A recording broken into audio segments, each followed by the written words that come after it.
ang kanyang ating emission ay 1.6 tons per capita lamang.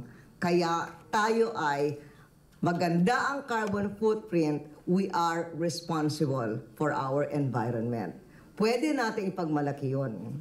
Di hamak mas maliit kaysa sa average sa mundo at maging sa kailangang gawin. Kaya gaya ng sabi ng World Bank sa atin, where we want the world to be on carbon emissions, the Philippines is already there.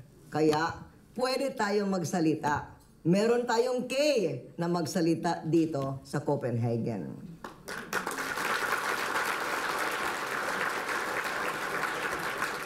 And yet, kahit na responsable tayo sa tungkol sa ating kalikasan, the Philippines is disproportionately vulnerable to the devastation of Mother Nature, accelerated by the mistreatment of the fragile environment by human beings, not in our country, but all over the world.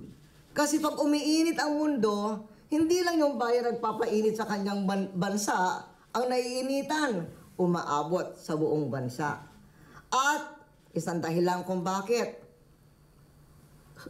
lubos pa ang epekto sa atin, mangyari kapuluan ang ating bansa na may mahigit 7,000 isla at naninirahan sa mababang lugar ang higit na nakararaming mamamayan natin, nakalantad sa mga panganib ng panahon.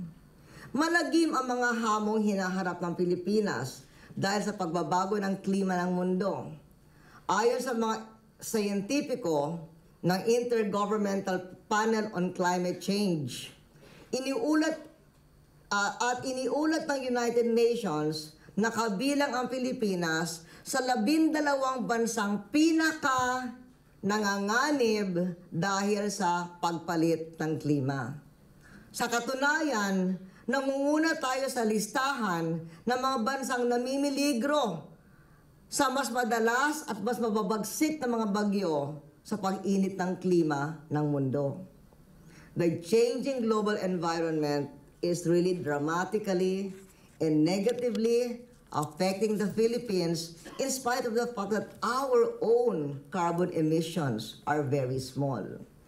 Tropical storms of historic scale have inflicted devastation and a tragic loss of lives upon our country. Alam naman nyo yung dalawang unos na tumama sa bayan natin, yung Ondoy at yung Pepeng. Sumira ng halagang 4 na bilyong dolyar. Ito ay halos 3% ng ating GDP. At 8 hanggang 10% sa produksyon ng ating mga rehiyong pinanggagalingan ng pagkain ay nasira rin dahil maihigit 600 hektarya ng pananim ang nasira.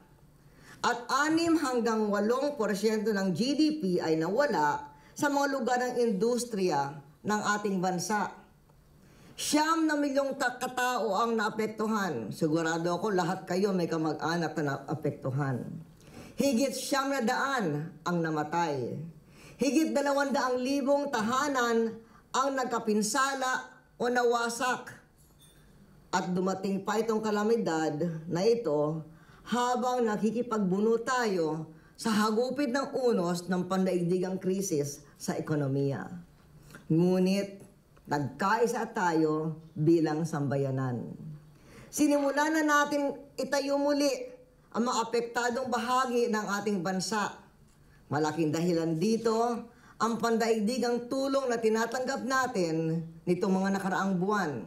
Nagpapasalamat tayo sa ating mga kaibigan at kabalikat sa kaunlaran sa oras ng pangangailangan.